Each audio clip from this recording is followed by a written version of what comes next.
Ons staan terwyl die familie inloop.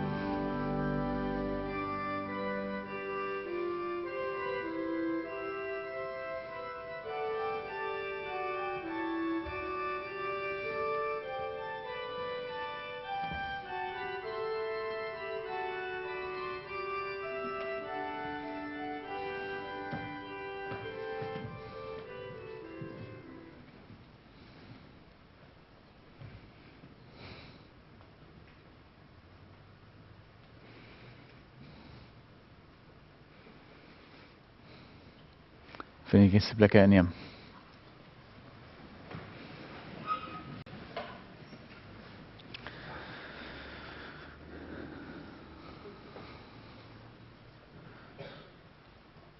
Liewe familie en vriende, vandag staan ons by een van die donker dieptes van die lewe.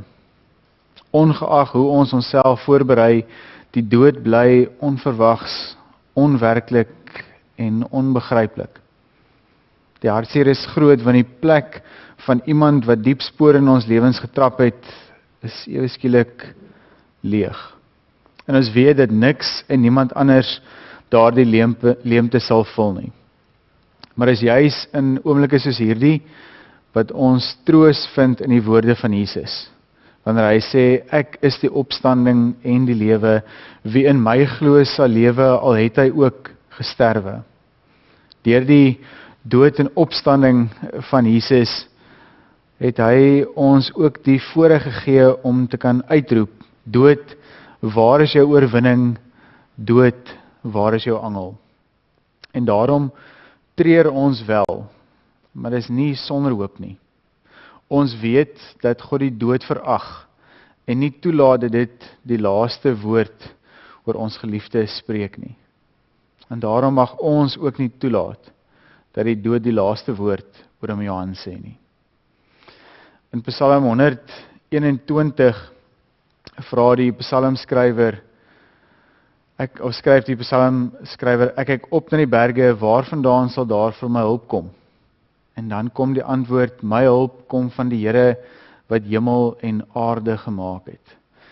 Genade en vrede vir julle, van God ons Vader wat sy beloftes gestand doen. Genade en vrede vir julle van Jesus Christus, wat vir ons die dood oorwin het. Genade en vrede vir julle van die Heilige Gees, ons trooster, wat ons van nou af dra en ons versterk. Amen. Karel, ek gaan jou vra om vorentoe te kom om die kers by jou pa se foto aan te steek.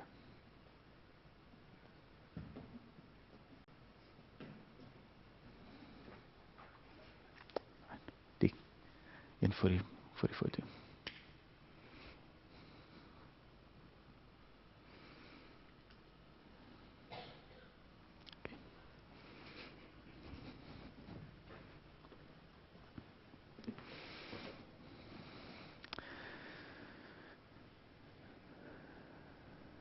Amanda, familie en vriende, hier by die Eike het ons die gewoonte om tydens 'n roudiens en 'n begrafnis die Christuskers aan te steek. Want die wat opgelet het sal sien dat daar rondom hierdie kers so 'n doringdraad is, en dit is 'n teken daarvan dat Jesus Christus ook in ons seer en in ons pyn by ons is. En daarom steek ek nou vir ons die Christuskers op as teken daarvan dat die Here ons seer ken en dat hy juis in oomblikke soos hierdie ook by ons is.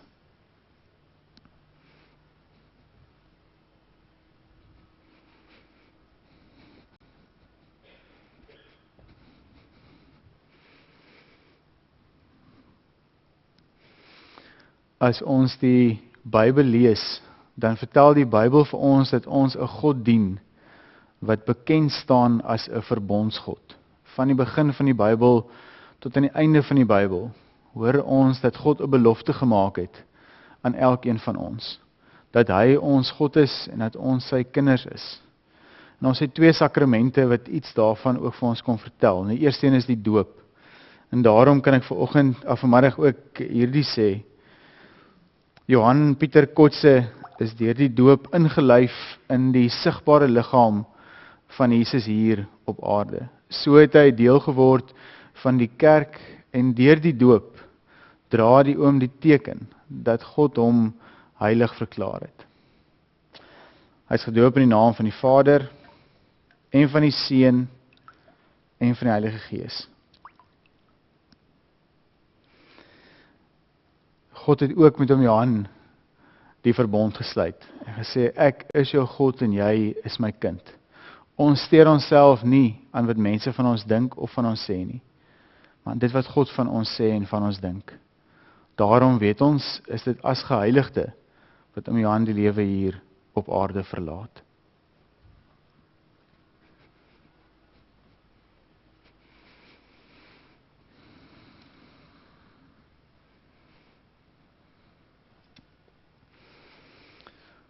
Ons het hier saamgekom met ons hartseer en ons pyn, maar dit is nie sonder hoop nie.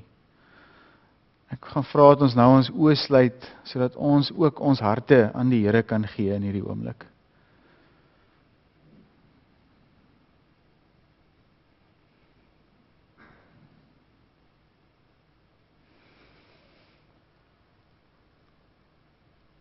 Ons Hemelse Vader,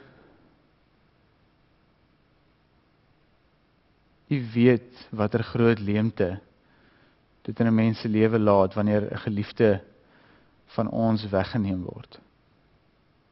Soveel meer, Here, wanneer dit onverwags gebeur.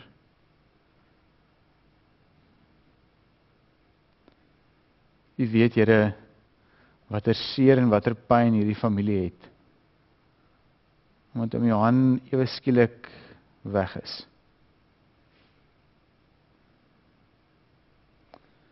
Here, dis tye soos hierdie wat ons weer laat besef dat ons afhanklik is van U. Dankie dat U 'n God is na wie toe ons kan draai, juis in tye soos hierdie. Vanmiddag wil ek vir Tannie Amanda en vir Clariska en vir Carlo en ek kom opdra en vra, Here, dat U juis met hulle sal wees in hierdie tyd.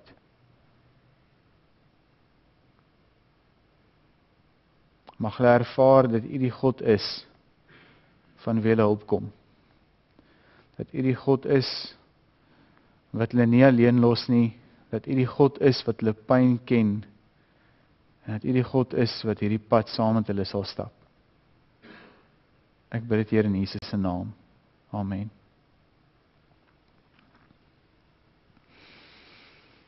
Tannie Amanda, familie en vriende, vandag neem ons afskeid van oom Johan. 'n Mens wat mens moeilik in 'n paar woorde kan vasvang.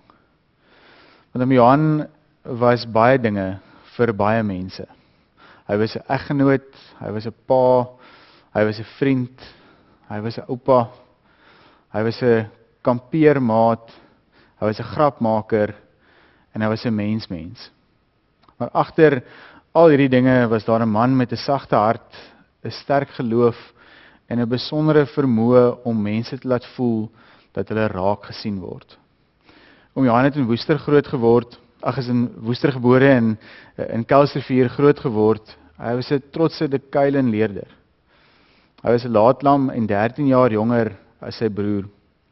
Miskien is daardie posisie as jonger broer juist dit wat sy menswees gevorm het na dit wat hy later ook sou wees. Iemand met wie mens maklik oor die weg kon kom. Iemand wat maklik met mense kon meng en graag 'n geselsie aangeknoop het en ook 'n besonderse plek in sy familie gehad het. Na skool het hy polisie college toe gegaan en 'n polisieman geword. Aanvanklik het hy in die stad diens gedoen, maar later ook vir 'n langer tyd hier in Kuilsrivier in sy eie gemeenskap kom bedien.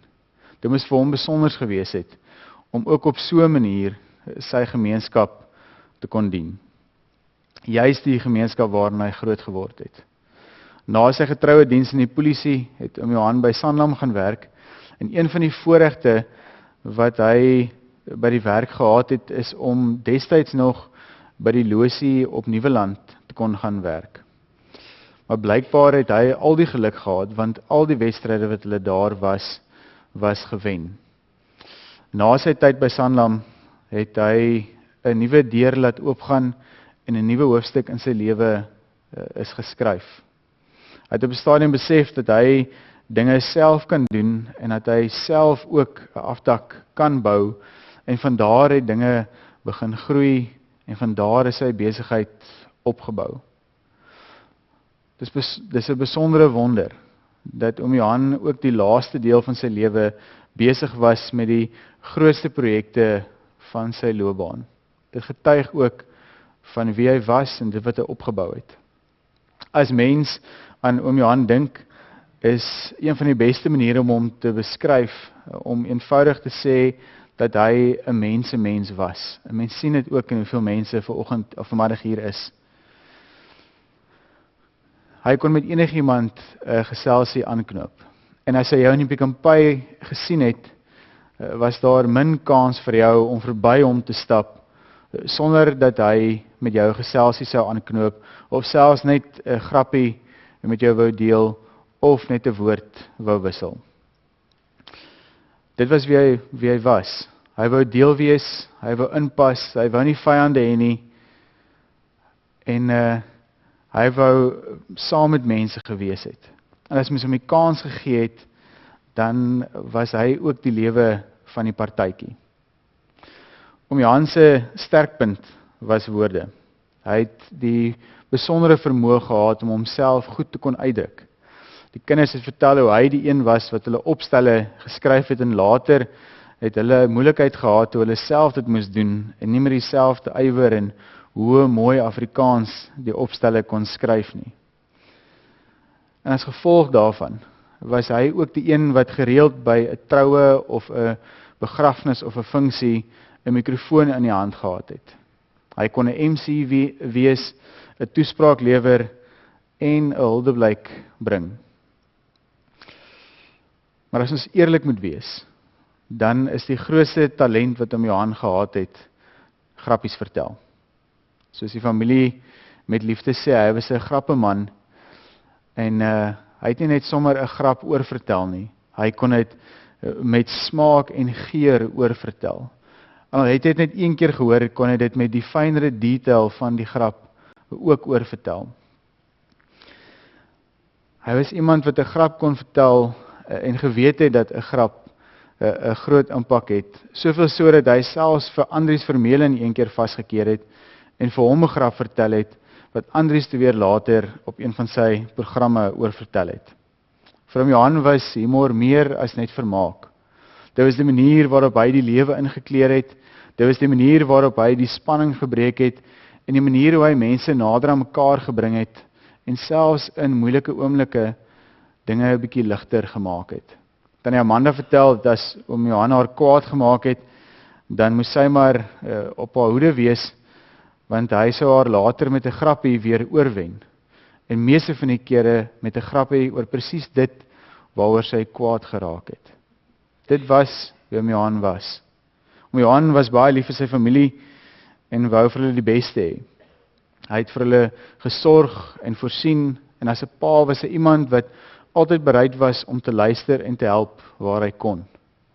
Hy het ook moeite gedoen om die familie bymekaar te kry met planne en geleenthede waar almal kon saamkom. En daar's soveel mooi herinneringe, veral oor familievakansies. En dan is daar een ding wat ons nie van oom Johan moet vergeet nie. Hy was 'n kampeerder. En hy kon 'n Woensdag besluit dat hy die naweek gaan kamp, en teen die Vrydag was hy op pad. En dit hoef ek nie noodwendig ver te gewees het nie, van selfs rus kon net so goed werk vir 'n kampplek. Die belangrikste was dat 'n mens 'n bietjie kon uitspan, en hy het juis op so 'n manier die lewe geniet en die lewe gevier. Oom Johan was 'n netjiese man, 'n agter mekaar man, 'n trotse man, 'n hardwerkende man. Hy het dinge graag reg gedoen en respek was een van sy grootste waardes. En dis dalk juis kom hy nie so vinnig kwaad geraak het nie. Hy het 'n goeie mate van geduld gehad en hy het juis mense gerespekteer. Hy het 'n sagte hart gehad en hy sou eerder eers behoorlik oor 'n saak wou dink voordat hy 'n besluit geneem het. Maar hy was ook terselfdertyd 'n doener. Hy kon nie sy hande stilhou nie. En as daar iets gesê is, het dit gebeur. As daar iets gedoen moes word, het hom Johan dit aangepak. Hy was regtig 'n handige mens. En soos ek gesê het, kon hy nie sy hande stilhou nie. Sodat mense hom later gevang het waar hy sit en selfs sy sokkie se soem begin oprol het. Johan was lief vir gadgets. En as daar iets nuuts was en iets wat hom kon help, iets wat hom geïnteresseer het, iets wat die lewe vir hom makliker kon maak, dan wou hy daarvan weet. En as dit gewerk het, het hy geglo, hoekom net een daarvan koop? Koop sommer nog een. Hy het graag ook na die kameras gekyk wat hy om die huis ingesit het, net om te sien wat aan die gebeur is en dat alles reg is. Bloot uit nuuskierigheid, maar natuurlik ook vir die behoefte om seker te wees dat alles veilig is. Johan was lief vir kos, veral braai. En hy sou omtrent enigiets braai, sê die familie, van selfs dinge wat nie gebraai is nie, van 'n frikadel tot 'n Vienna, solank hy dit net kon braai. Kook was nie sy sterkpunt gewees nie, totdat die airfryer gekom het, en toe ontdek Johan skielik dat hy eintlik lekker kon kos maak. Maar natuurlik, bo alles, het hy altyd seker gemaak dat die pot peanuts en jelly babies vol is, net vir wanneer hy 'n klein bietjie wil pesel. Hierdie is die klein dinge wat vandag vir ons kosbaar is en wat ons vir altyd sal onthou van Johan. Want dis juis hierdie klein gewoontes, die snaakse dingetjies en die eenvoudige oomblikke wat later groot herinneringe word. Johan het ook diep vriendskappe gevorm. Wanneer hy iemand as 'n vriend aanvaar het, het die verhouding betekenis gedra. En 'n mens kon dit duidelik sien in sy besondere verhouding met sy groot vriend Peer Jordaan. Daar's iets van oom Johan wat nog dieper gelê het, sy geloof. Die kerk, en ek en Johan het net nou juis 'n woord daaroor mekaar gedeel. Die kerk en veral die eike het 'n sentrale plek in sy lewe ingeneem. Sy geloof was nie bloot net 'n Sondag geloof nie. Dit was deel van wie hy was. En hy was altyd bereid om ergens iets te doen, veral vir die kerk. En veral tydens moeilike tye was sy geloof nie net 'n Sondag geloof nie. Dit was sy geloof wat hom staande gehou het toe die lewe ook moeilik geraak het. Hy het geweet op wie hy kan vertrou en hy het geweet dat hy nie alleen deur die donker hoef te stap nie. En daarom staan ons vandag hartseer hier, maar is ook met 'n diepe dankbaarheid. Ons is hartseer omdat oom Johan nie hier is om nog 'n grappie te vertel of om 'n geselsie aan te knoop of 'n kamp te reël of om sommer net onverwags ons weer in die Pick n Pay voor te keer en te groet nie. Maar ons is dankbaar vir die vol lewe wat die oom gehad het, ongeag dat hy skielik van ons weggeneem is. Ons sou graag nog 'n tydjie saam met hom wou hê, nog 'n gesprek, nog 'n kuiertjie, nog 'n herinnering. Maar wanneer iemand soos oom Johan uit ons midde weggaan, besef ons hoe broos en hoe kosbaar die lewe is. En daarom kom ons ook na die Here toe met ons hartseer. Ons kom met ons geloof. En vandag luister ons na die woorde van Psalm 33. 'n Psalm wat ons herinner aan twee groot waarhede oor God. Dat God goed is en dat God groot is. Voordat ek dit vir ons lees, kom ons bid saam.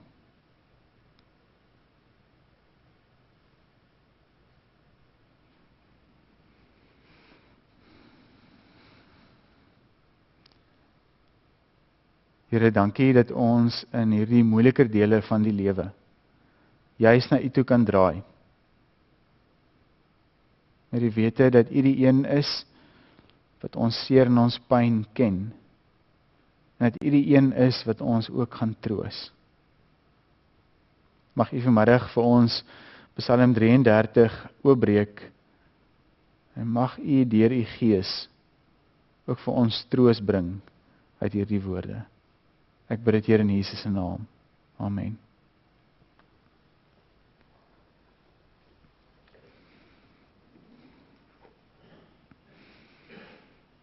Ons fokusverse is van vers 12 tot vers 18.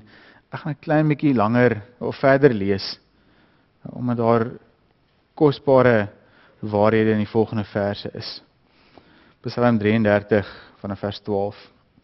Dit gaan goed met die nasie wie se God die Here is, met die volk wat hy vir hom as sy eie gekies het. Die Here kyk uit die hemel en sien al die mense. Van die plek waar hy as koning sit, sien hy almal wat onder op die aarde woon. Dit is hy wat hulle verstand gevorm het, wat al hulle werke deurgrond. Dis nie deur 'n groot leier dat 'n koning wen nie. Dis nie deur 'n groot krag dat 'n held behoue uitkom nie. Dit is nie waar dat die perd die oorwinning gee en dat 'n groot krag redding bring nie. Dit is die Here wat sorg vir die wat hom eer, vir die wat op sy mag vertrou, om hulle van die dood te red en hulle in die lewe te hou in hongersnood. En dan vers 20 en 21 en 22, hierdie mooi verse. Ons vertrou op die Here, hy is ons hulp en ons beskermer. Ja, in hom is ons hart bly, op sy heilige naam vertrou ons. Hou U liefde oor ons, Here, want ons stel ons vertroue in U. Net tot sover. Psalm 33 is 'n besonderse psalm om in 'n oomblik soos hierdie te lees. Dis 'n psalm wat na die wêreld kyk en die volle werklikheid van die wêreld raak sien. Dat daar opdraandes en afdraandes is. Dit weet dat ons planne maak en dat konings en magtiges op hulle eie krag vertrou en dat ons soms dink dat ons die lewe kan beheer of onder beheer het. Maar die psalm herinner ons daaraan dat daar iemand groter is as ons planne en sterker is as al ons krag. Die Here is die een wat geskep het, wat regeer, wat sien en wat sorg. En uiteindelik kom hierdie psalm by hierdie eenvoudige belydenis uit. Ons vertrou op die Here. Hy is ons hulp en ons beskermer.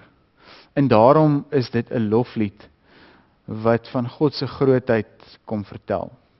Psalm 23 roep ook gelowiges op om die Here te loof en hulle vertroue in hom te plaas. Die eerste gedeelte van hierdie psalm kyk na God se skepingsmag en sy heerskappy oor die wêreld. Die tweede gedeelte vertel ons, is ook die deel waarin ons fokusverse is, van hoe persoonlik God by ons betrokke is. Dit sê, God sien die mens, hy ken hulle, hy sorg vir hulle, juis vir die wat op hom vertrou, en daarom kan hulle ook hulle hoop op hom plaas. Het is ook belangrik om die hele psalm in gedagte te hou, wanneer ons vandag net op hierdie paar verse fokus. Die psalm begin met 'n oproep, jubel in die Here, regverdiges, sing lof opregtes. En daarna word die redes gegee waarom God geloof en geprys moet word. Hy is getrou, hy het die hemel en die aarde gemaak, hy het die mag oor die waters en oor die geskiedenis. Die planne van mense verander en soms kom dit tot niks. Maar sê hierdie psalm, die planne van die Here staan altyd vas. En dan kom vers 12. Dit gaan goed met die nasie wie se God die Here is. Met die volk wat hy vir hom as sy eie gekies het. Hier draai die psalm ons aandag van die grootheid van God af, na die tipe verhouding wat God met ons as mense bou. Die Here is nie maar net 'n God wat daar ver verwyderd van ons is nie. Hy is 'n God wat mense ken en wat by hulle betrokke raak en juis die hele lewe raak sien. Die Psalm sê, die Here kyk uit die hemel en sien al die mense. En dis die wonderlikste gedagte om vandag ook oor oom Johan te hoor. God het hom gesien. God het sy hele lewe geken. God het hom geken nog voordat hy vir God geken het. En voordat ons hom geken het. God het die kind geken wat hier in die Kaap area groot geword het, die laatlam van die familie. God het die jong Johan geken en ook die man wie hy later geword het. God het sy hele lewensverhaal raak gesien. En as mense om Johan se lewe kyk, dan sien mens ook iets van hierdie Psalm raak. Daar's in sy lewensverhaal ook iets wat die waarheid van die lewe raakvang. 'n Mens begin op een plek, mens beweeg deur verskillende seisoene, jy maak keuses, jy bou, jy werk en jy dra verantwoordelikheid, en voor jy kom kry, het die jare verbygegaan. Psalm 33 herinner ons vandag dat ons uiteindelik nie gemeet word aan die grootte van ons krag of ons prestasies of die dinge wat ons opgebou het nie. Die Psalm sê, dit is nie deur 'n groot leer dat die koning wen nie deur 'n groot krag dat 'n held behoue bly nie. Dit is nie waar dat die perd die oorwinning gee en dat sy krag die redding bring nie. En ek dink dis juist wat die Psalm vir ons wil uitlig. Ons kan baie dinge in ons lewens doen. Ons kan werk, ons kan bou, ons kan beplan, ons kan hard probeer vir onsself en vir ons mense. Ons kan probeer om 'n veilige toekoms te skep. Maar daar kom 'n punt wat ons moet erken dat ons eie krag grense het. Ons kan nie alles beheer nie. Ons kan nie ons eie lewe in ons hande hou nie. En daarom draai die Psalm juis ons aandag weg van ons menslike krag na God se trou. Ons hoef nie op onsself en dit wat ons kan vermag staat te maak asof dit al is waarvan alles afhang nie. Daar is iemand op wie ons met groter sekerheid kan vertrou. En daarom sê vers 18, dit is die Here wat sorg vir die wat hom eer, vir die wat op sy mag vertrou. En is asof die Psalm ons iets wil leer van ware sekerheid en waar ons sekerheid werklik lê. Dis nie in die grootte van ons krag nie. Dis nie in dit wat ons besit of dit wat ons opgebou het nie, maar in die Here self. En teen die agtergrond van wie God is en wat hy gedoen het, kan ons met vrymoedigheid ons vertroue in hom plaas. Want dis die God wat die wêreld geskep het, wat oor die nasies regeer, wat uit die hemel neerkyk en elke mens raak sien. Dit is daardie selfde Here wat ook vir ons sorg en op wie ons kan vertrou. Dit bring ons by een van die mooiste en diepste gedagtes in hierdie gedeelte. God se troue liefde. In die Hebreëus is daar 'n besondere woord, die woord gesed. En dit beteken baie meer as bloot net 'n gevoel van liefde. Dis groter as dit. Dit beskryf God se troue, standvastige verbondsliefde. Die liefde van 'n God wat hom aan mense verbind en hulle nooit los nie.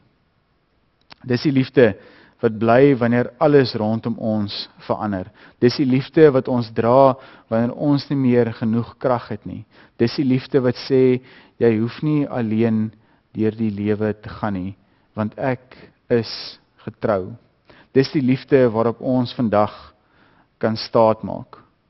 Wanneer alles rondom ons verander, wanneer ons lewens verander, wanneer die omstandighede verander, is God die God met 'n standvastige liefde, 'n liefde wat nooit verander nie. Oom Johan het juist dit geweet. Hy het geweet dis op hierdie God wat hy kan vertrou. En miskien is dit ook die mooiste getuienis wat ons vandag oor hom kan hoor. Nie dat hy 'n polisieman was nie, nie dat hy by Sanlam gewerk het nie, nie dat hy sy eie besigheid opgebou het nie, nie dat hy 'n klomp dinge bereik het nie, maar dat hy uiteindelik geweet het waar sy vertroue en sy sekerheid lê. Hy het geweet, ek kan op God vertrou. En dis die hart van hierdie Psalm. Die Psalm sê nie dat ons nooit moeilike tye sal beleef nie. Dit beloof nie dat alles net sal verloop soos wat ons dit beplan nie. Dit sê nie dat daar nooit slegte goed met ons sal gebeur nie. Dit sê wel, God is betroubaar en daarom kan ons op hom vertrou. Soos vers 18 sê, dit is die Here wat sorg vir die wat hom eer, vir die wat op sy mag vertrou. En dan kom hierdie mooi belydenis in vers 20.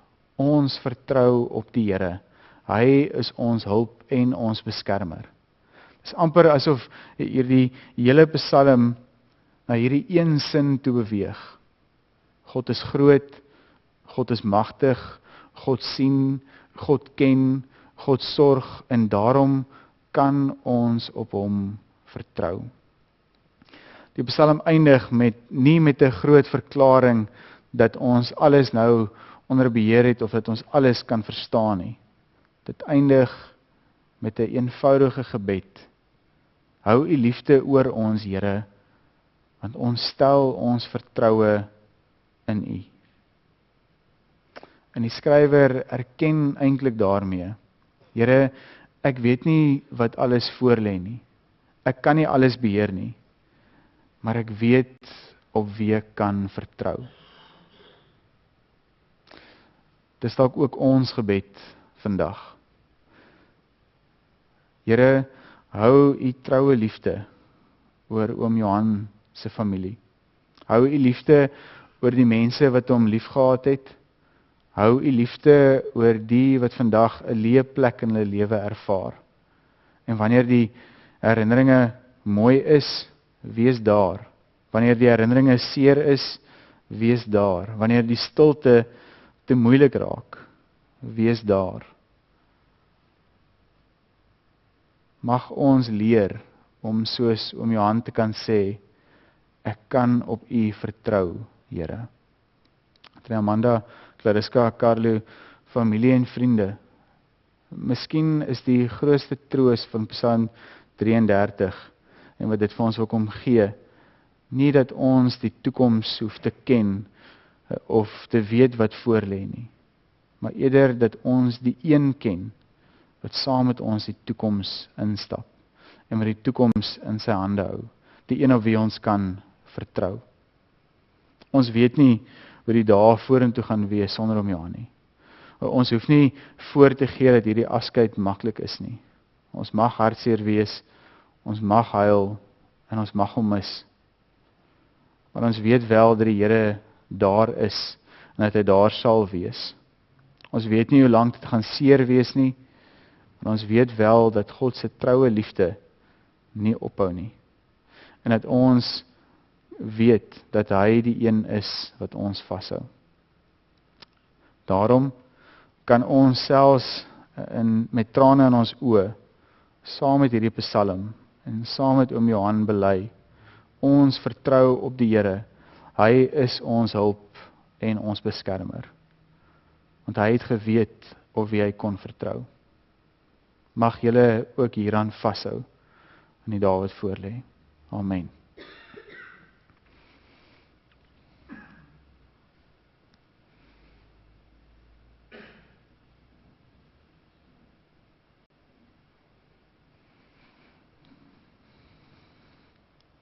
Ons Hemelse Vader, dankie vir Psalm 33. 'n Psalm wat nie doekies omdraai oor die lewe en die realiteit van die lewe nie. wat weet dat die lewe nie altyd maklik is nie, maar ook hoe ons baie keer na die lewe kyk.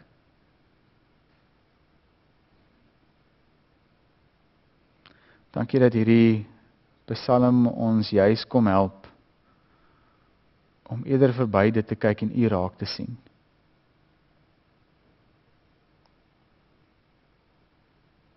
Om te weet dat ons krag baie keer ophou. En dat ons nie gemeet word aan dit wat ons het of dit wat ons bereik het nie.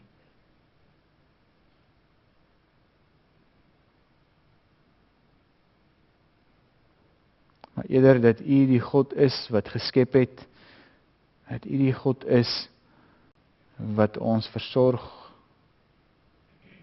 dat U die God is op wie ons kan vertrou.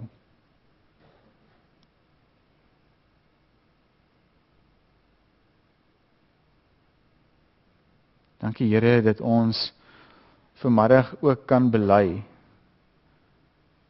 dat oom Johan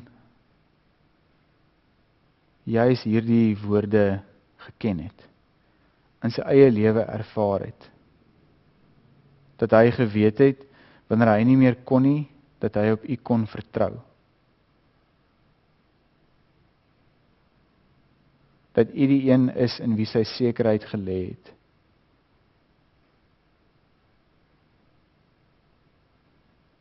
Ons kom eer U vanmiddag, dat U hom met ons gedeel het. En dat U hom geseën het met die lewe wat hy gehad het. Dankie Here vir die herinneringe wat U ook gegee het vir hierdie familie. En dankie Here dat Psalm 33 ons juis kom herinner dat ongeag hoe die toekoms lyk, dat ons aan U kan vashou. En dat U getrou is aan U self. Ek wil juist daarom vanmiddag vra dat U met hierdie familie sal wees. Dat hulle U naby sal ervaar en sal weet dat U die een is van wie hulle ook kan sê, U is my hulp en my beskermer. Ja Here, mag U hulle harte vertroos en hulle versterk.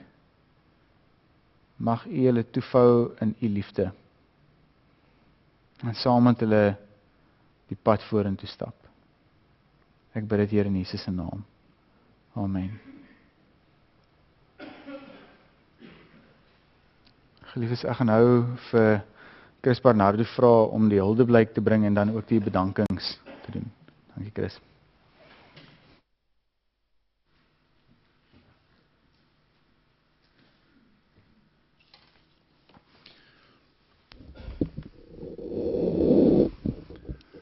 Dankie dominee Johan. Dis lekker om 'n mens te wees. Maar dan moet jy 'n lekker mens wees. En dit was wat Johan was vir ons in ons lewens. En ek moet nou vanoggend of vanmiddag hierdie huldeblyk bring, maar ek lees wat Amanda en Clariska Carlo geskryf het, en dan besef ek net hoe diep hulle gaan grawe het om dit te doen, want dit kom uit julle harte uit. En dit is my 'n groot voorreg om vanmiddag julle huldeblyke ook voor te hou as pasmaat, as pa en ook klein Jimmy as kleindogtertjie wat Clariska geskryf het. Ek lees dit voor soos ek dit ontvang het. Die lied wat ek gekies het is die dagboek deur Sonet Bridges. Nou ek dink die lied word gespeel saam met die foto's, né Amanda, na die tyd. En Sonet het nogal toestemming gegee dat hierdie lied amptelik vanmiddag hier kan gespeel word. Stoffel, julle baie dankie, julle het dit gereël. Want daar is so 'n mooi verbintenis tussen Stoffel hulle en julle ook, en ding van Blaze Bridges af, al die sangers wat opgetree het, altyd, Die kontakte is daar. Dit is goed as 'n mens kontakte kan hê. Ek lees voor. Ek wil graag my en Johan se dagboek met julle deel. Ons het mekaar ontmoet in 1978. Ek moes elke dag voor hul huis verbyloop vanaf skool. En ek het agtergekom, hierdie ou was dan nou elke dag dieselfde tyd besig om sy motor te was. En hy het my gevra om saam met hom te gaan fliek. Ek het hom vertrou. Want hy was dan 'n polisieman. En so na die fliek, sy eerste soen, okay, is 'n bietjie vinnig, maar nou ja, na daai eerste soen was ons onafskeidbaar. Verloof geraak op my 20ste verjaarsdag en getrou hier in die Eike se kerk, hier in hierdie gemeente. 31 Januarie 1981. Ek dink julle was dalk een van die eerste persone in daai tyd wat wie se huwelik hier bevestig is ook, nee. Ek dink Dominee Venter het hy dit gedoen, of kan jy nie onthou nie? Vermaak. En nou moet ek hier vandag kom afskeid neem van hom. Na ons troue het ons verhuis na George, waar ons eersteling Clariska gebore is. En sy was 6 maande oud, toe trek ons terug Kaap toe. Ons seun Carlo is gebore in 1991 en toe is ons gesinnetjie voltooi. Dankbaar, waardeer en kyk net op. Ons koop 'n erf in Angelierstraat en ek ontdek 'n maatband. Met elke keer wat ek daardie maatband uithaal, dan krap Johan sy kop. Weet jy, ek sien hom dit doen, want ek onthou dit, dat hy dit gedoen het. Want dan weet hy, hier gaan weer moet gebou word. Ag, ek gaan hom so mis. Want die maatband bestaan nog en ons het weer planne gehad met veranderinge. Hy het my soos in enige huwelik lekker vies gemaak, maar vandag wens ek hy was hier om my weer vies te maak. En nou gaan dit net ek en Salome ons windhond wees, waarvoor hy so lief was, wat in hierdie groot huis alleen gaan bly, tot ons net 'n ander opsie kan kry of wat na vore gaan kom. My hart is seer vir Zimri. Haar oupie het so lekker met haar gespeel en rondgeloop en sy mag aan alles geraak het en aan alles gevat het. My hart is seer vir my kinders. Johan was 'n lekker pa. Vriende, ek onthou wanneer Johan van Amanda en van Clariska en van Carlo met my gepraat het in ons gesprekke, dan hy het altyd so met 'n sagtheid gepraat oor julle. Hy was innig lief vir julle gewees. Hy sou sy arms afbeklei vir julle 2 of vir julle 3. Eintlik toe sit nou 4, né? Ons 2 was saam 'n span en ons was planmakers. Toe ek gevra het of ek 'n bietjie in die kerk se tuine kan werk, het Johan dadelik bankies en bruggies gebou en swaar klippe rondgedra. As julle om die kerkgebou stap en julle sien die bruggies en julle sien die bankies en julle sien al hierdie dingetjies, dit is wat Johan gedoen het vir sy vrou in die tyd toe hulle ook so besig was en nog steeds besig is in terme van die verfraaiing van die kerkgebou. En dan het ek my naam opgesit om Sondag na kerk te help en tee te skink.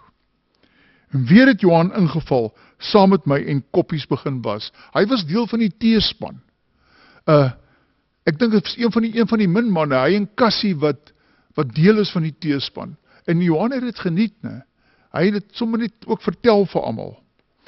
Johan was die laaste tyd baie besig met sy afdakke en ek besef nou na sy dood hoe goed hy dit gedoen het. Hoe tevrede mense met sy werk was en hoe geliefd hy was. En ek kan daarvan getuig dat kliënte het vriende geword. Ernstig. Want en ek het met hom diep gesprekke gevoer, en dan hoor ek wat hy vir my vertel, Chris, ek is besorg oor hierdie persoon of daardie persoon, en terwyl die afdak ook gebou word, dan kom hy by mense se harte ook uit. En dit was Johan se sterkpunt in sy lewe. JPK afdakke se naam het hy self beplan. Dit staan vir Johan Pieter Kotse afdakke. Maar vir my is dit jou perfekte keuse afdakke, want hy was my perfekte keuse. Amanda, dit is jou hart. Dit is wat jy van jou man sê. Moet eintlik vanmiddag net terugkyk en dan kyk jy hoeveel mense is hier so. Ons moet haar nie nou los nie. Ons moet nou ons hande so onder haar indruk, want dit gaan alleen raak. Gelukkig is die familie van George hier so. Nie familie, dis vriende, maar hulle is eintlik familie om bietjie daar te wees, want daai deur word van binne afgesluit en dan begin mense alleen raak. Clariska, ek lees vir jou die volgende wat jy geskryf het. Maak my wakker. Asseblief, maak my net wakker, want dit is net 'n aaklige droom. Papa, nooit het ek gedink, ek gaan hierdie woorde nou al moet neerskryf nie. My hart is seer, so seer. My liggaam bewe, ek is gebreek in stukkies. My woorde is min. Net trane, net vra. Hoekom? Hoekom nou al, pa? Ek verstaan nie, ek verstaan niks nie. Niemand het dieselfde pyn waardeur ons op die oomblik gaan nie. Almal treur verskillend, maar vir my voel dit baie erg. Want ma sê altyd, 'n pa is sy dogter se eerste liefde. Dit was so gewees, Clariska. Hy was baie lief vir jou. En hy wou jou altyd so beskerm het. Jy was en sal altyd wees 'n papa 1000, 'n pel vir almal, en 'n legend soos almal jou beskryf met al jou grappies. Geen vyande nie. Baie dankie vir die wonderlike oupa wat jy was vir Zimmy. Ons lewe het nou heeltemal verander en is nie dieselfde sonder jou nie. Ons gaan jou mis met hoofletters. Bære maar daardie maatband en rus met die wete, jou werk was super netjies gewees. Ek is lief vir jou en sal baie mooi na mamma en Carlo, Salome en Zimri kyk. Liefde, jou dogter Clariska. En dan Carlo. Ek het altyd so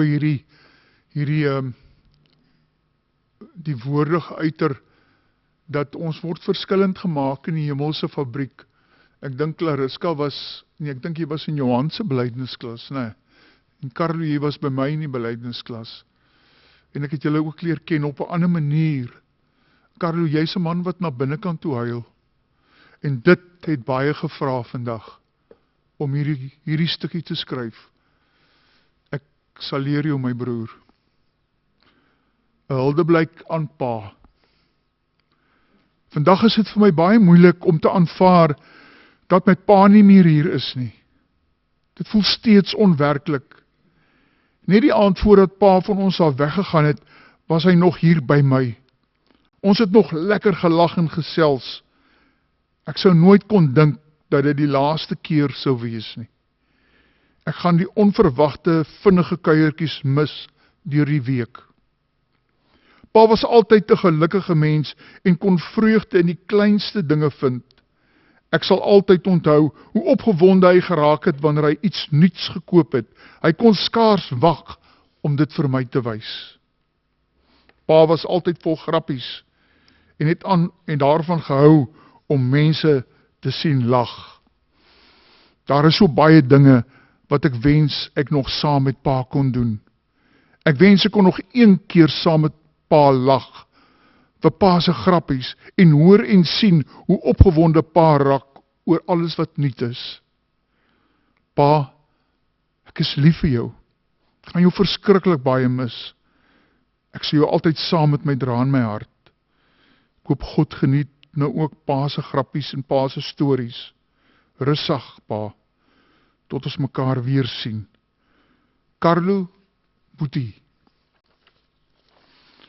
En dan hierdie huldeblyk van 'n klein dogtertjie af, wat nog nie kan praat nie, maar in haar manier van wees, het sy gewys dat haar oupa haar beste oupa is.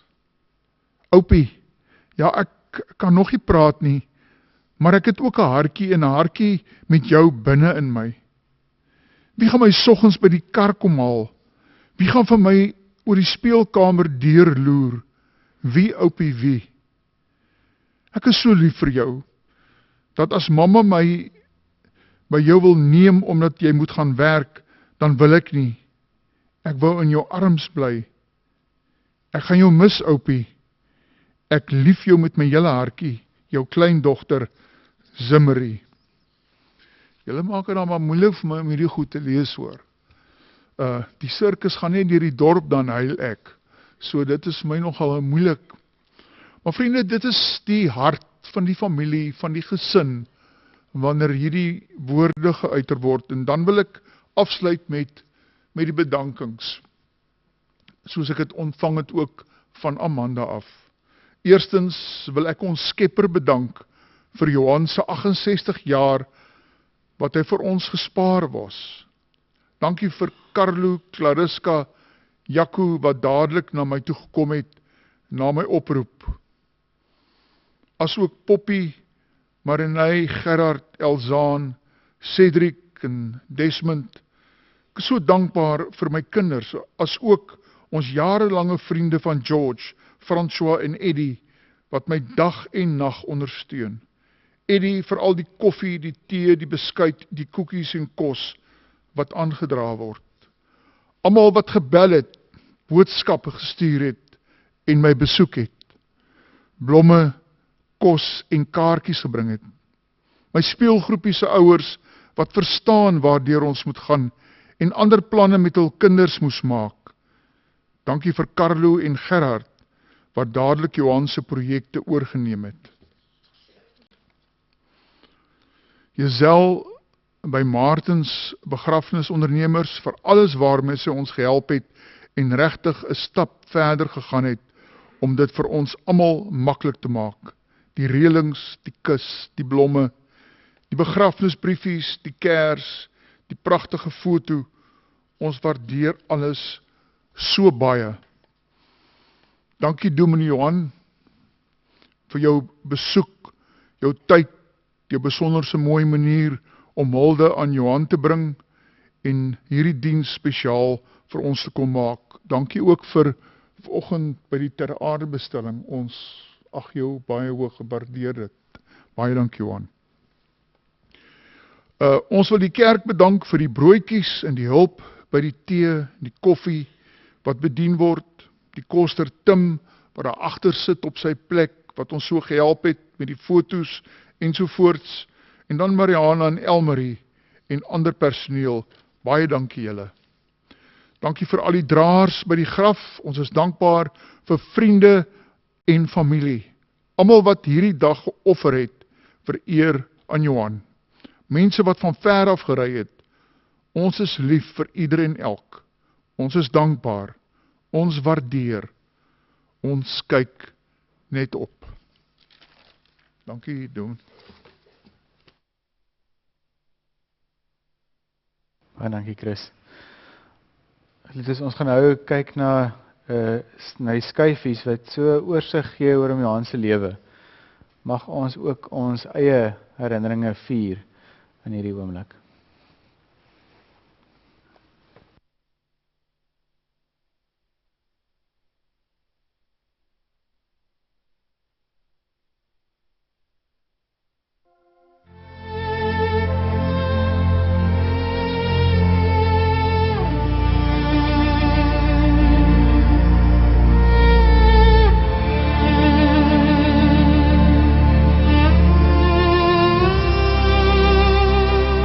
Dit is alweer einde van nog 'n maand se jaar. Nog 'n dagboek vol geskryf, word nou tot nie verklaar. Soveel dinge nagejaag, toch soveel ongedaan. Te veel keer met die stroom geswem, te min keer sterk gestaan. Maar môre bring 'n nuwe maan, 'n nuwe dagboek leeg. Ek maak my vry van gister, dis hoe ons aanbeweeg. Ek sta na al die blaaie, so skoon en onversier. Ek weet dat ek dit vol moet skryf met plig, maar ook plesier. Daar is die jaar se eerste maand, om alles reg te ruk. Jou hart se laaie skoon te maak, en stof daaruit te skud. Februarie kom so gou, die eerste maand verby, en voor jy weet gaan nog 'n jaar begin momentum kry. Maak seker dat jy elke dag ten volle gaan ontgin. Moenie hals oor kop besluit, maak seker jy besin. Handel liewer elke dag die dag se dinge af, want gister se gewone dag is môre net 'n las. As maar die jaar tot rypheid bring, en alles vrugte dra. Blaai weer deur jou dagboek, en vra jouself die vraag: stuur ek die jaar met groot sukses, na alles wat ek wou? Of het ek reeds voor wintertyd oor van my dae berou? Nou is die eerste kwart verby en winter voor die deur, en soos die blare klere kry, het ek opnuut geleer dat selfs met groot omsigtigheid ek nie oral beskik. Daar's blaaie in my dagboek wat my tot stilte ruk. Dis dan wanneer jy stil alleen weer by jouself moet kom, moet brug aandraai en vra vir raad en krag gaan soek by hom. Ek loer weer oor my skouer en sien nie enkel spoor. Daar's daar wat ek gedra was toe ek van moed verloor. En dan soms diep in Junie maand, 'n halwe jaar gedaan. Ek lees weer deur my dagboek, en kry so bietjie skaam. Te veel dae het ek niks geskryf, en niks gedoen of sê, om net so bietjie liefde en ander te belê. Maar voor die deur is lente tyd, en alles word weer net. Ek bid vir nuwe lewenslus, maar laat die wil geskied.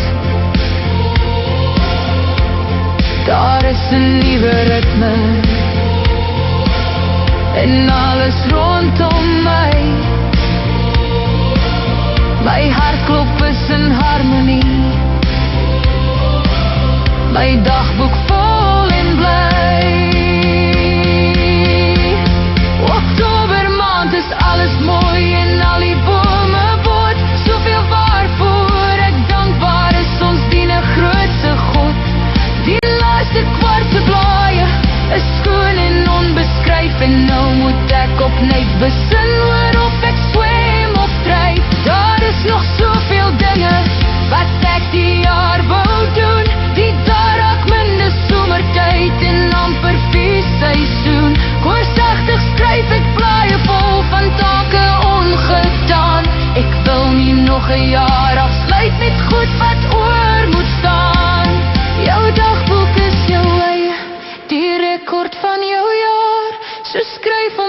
van dade wat jy vir goed bewaar. Doen jou plig met vreugde en diepe dankbaarheid, want voor jy weet word nog 'n jaar se dagboek afgesluit.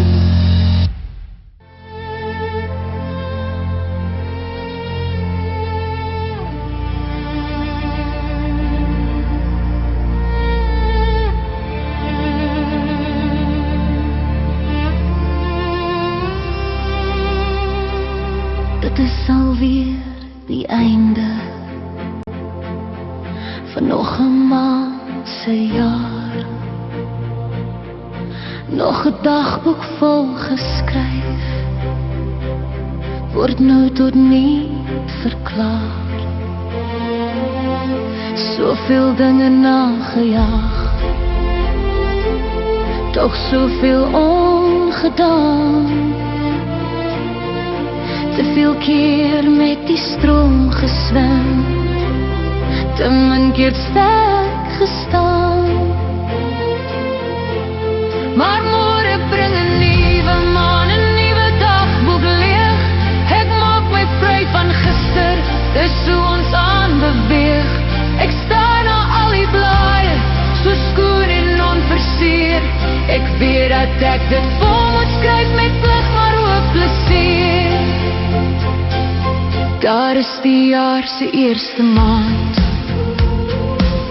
om alles reg te ruk. Jou hart se laaie skoon te maak, en stof daaruit te skud. Februarie kom so gou, die eerste maand verby.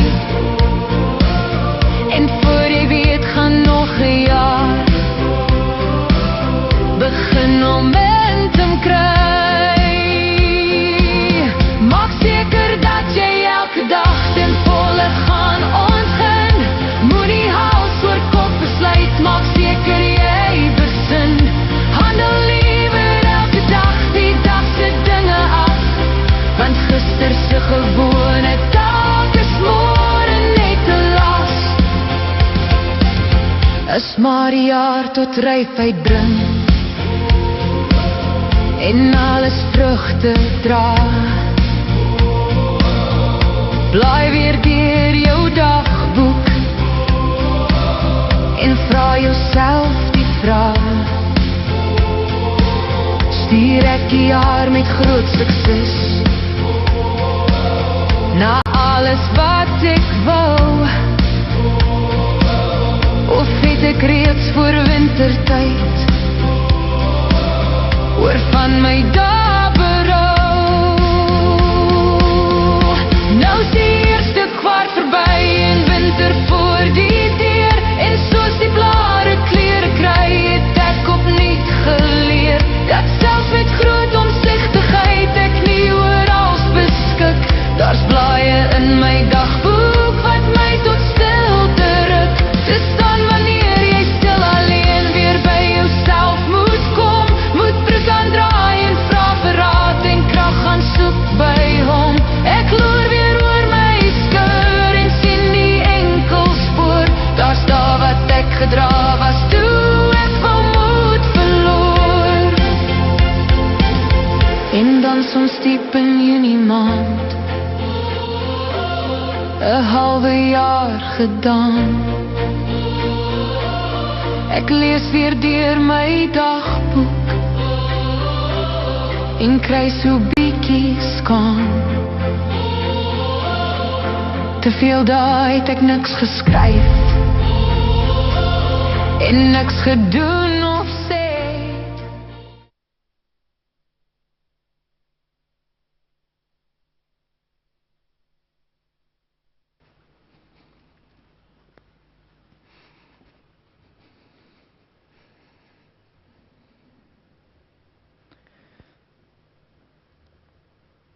Vriende, behalwe die doop, is die nagmaal ook die teken van God se troue liefde. Dieselfde God wat in die begin van ons lewens ons beloof dat hy ons God is en ons sy kind is is die God wat met die nagmaal vir ons nog 'n belofte kom maak. So seker sodat ons hierdie brood sien breek. En so seker sodat ons hierdie wyn sien vloei.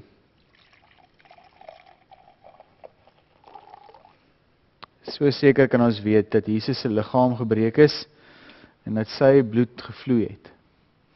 Hierdie teken beloof ons twee dinge. Die eerste een is dat die Here ons seer en pyn ken. Hy het dit aan sy lyf gevoel.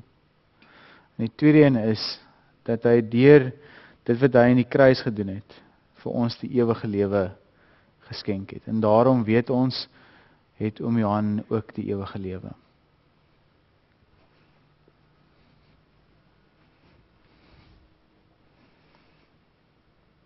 Die laaste videoetjie was die laaste see-uitstappie. Geliefdes, ons mag nie toelaat dat die dood die laaste sê oor om Johan se lewe spreek nie. Mag ons hom laat voortleef in die manier hoe ons dink, in die manier hoe ons praat, in die manier hoe ons leef. Mag ons iets van hom aan die wêreld teruggee. Nie omdat hy weg is nie, maar omdat hy terug is in sy Vaderhuis. Ontvang die seën van die Here. Mag julle weet dat God julle sal troos. Dat hy binne in julle is om julle te versterk, dat hy rondom julle is om julle te bewaar, dat hy voor julle is om julle te lei, dat hy agter julle is om julle te beskerm, dat hy bo julle is om julle te seën. Tannie Amanda, familie en vriende, mag julle weet dat die Here julle gebede verhoor, julle in hierdie tyd sy vrede en vertroosting ook sal gee. Amen. Vriende, ek gaan vra dat ons staan, dat die familie eerste uitloop en dan nooi ek julle om in die saal saam 'n koppie tee of koffie te kom drink en verder die herinneringe te deel wat ons van Johan het. Kom ons staan.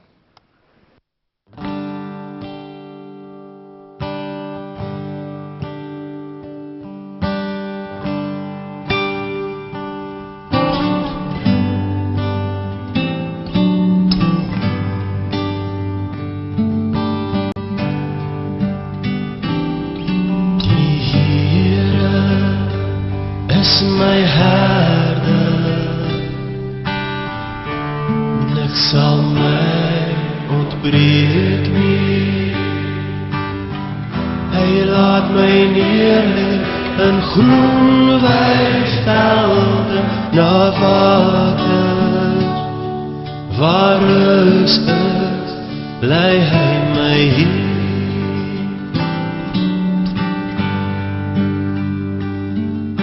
Verkoop my siel, hy lei my in die spore van geregtigheid, om sy naam ontwil. Al gaan ek ook deur het dal van doodskade ek sal geen onvrees nie, want U is met my. U stok en U staf, o Heer, vertroos my.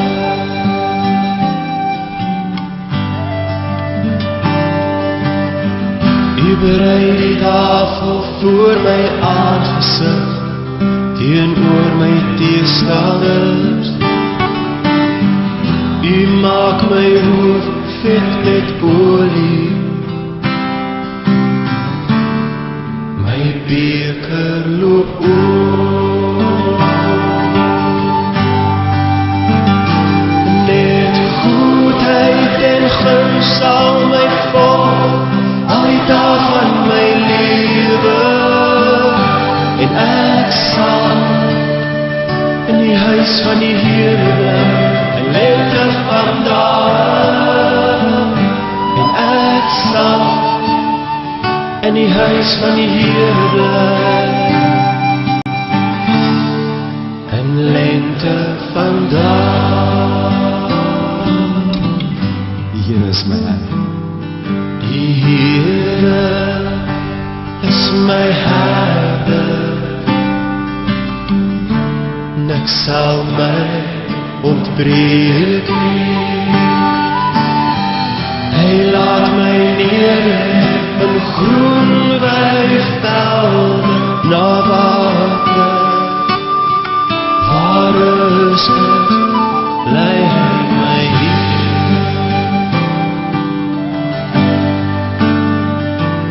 Hy verkoop my siel, hy lei my in die spore van geregtigheid, om sy naam ontloop.